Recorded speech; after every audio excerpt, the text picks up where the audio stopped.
أعوذ بالله من الشيطان الرجيم.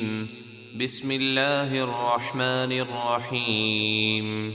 يا أيها الذين آمنوا لا تقربوا الصلاة وأنتم سكارى حتى تعلموا ما تقولون ولا جنبا إلا عابري سبيل حتى تغتسلوا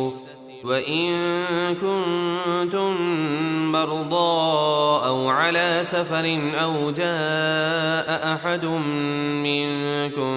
من الغائط أو لامستم النساء فلم تجدوا ماء فتيمموا صعيدا طيبا فامسحوا بوجوهكم وأيديكم ان اللہ کان عفوا غفورا۔ اے ایمان والو، نشے کی حالت میں نماز کے قریب نہ جاؤ یہاں تک کہ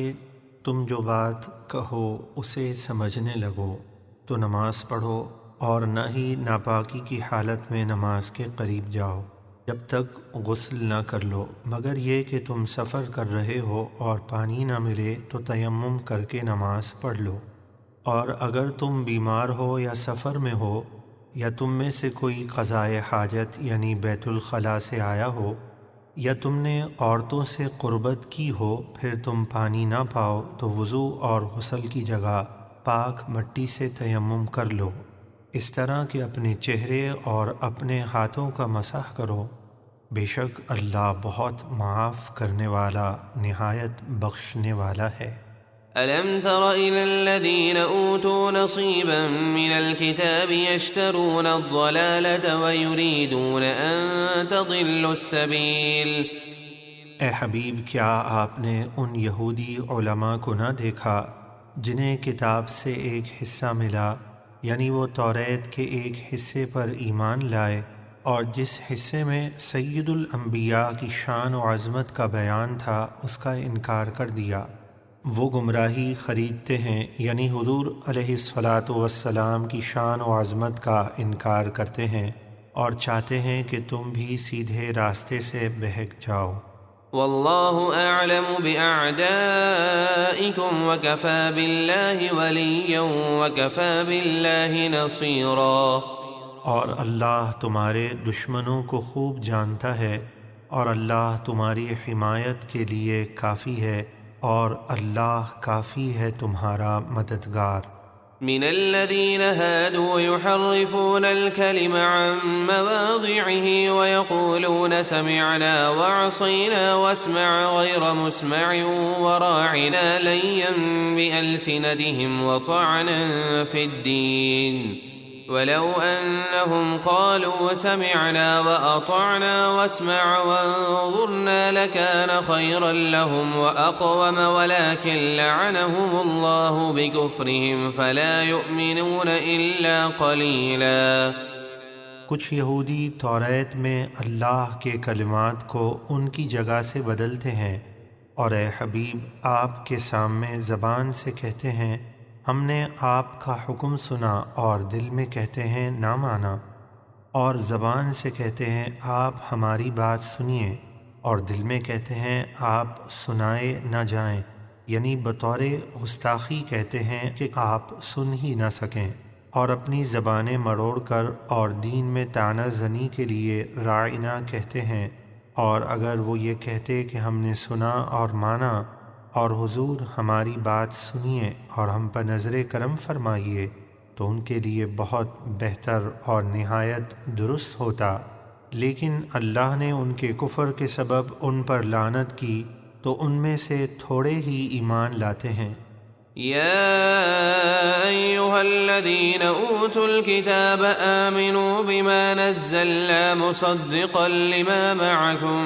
من قبل أن نطمس وجوها فنردها على أدبارها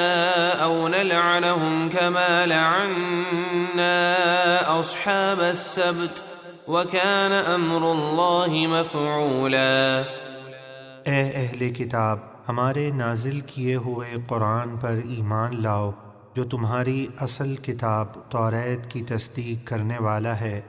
اس سے پہلے کہ ہم کچھ چہروں کو بگاڑ دیں پھر انہیں ان کی پیٹھ کی طرف پھیر دیں یا ان پر ایسی لعنت کریں جیسی لعنت ہفتے کے دن شکار کرنے والوں پر کی،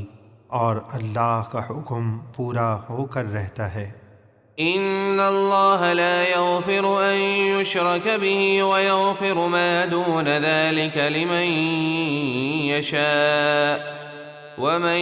يشرك بالله فقد افترى اثما عظيما۔ بے شک اللہ اپنے ساتھ شرک کیے جانے کو نہیں بخشتا، یعنی جو کفر کی حالت میں مرا اس کی کبھی بخشش نہ ہوگی، اور کفر اور شرک کے سوا جو بھی گناہ ہو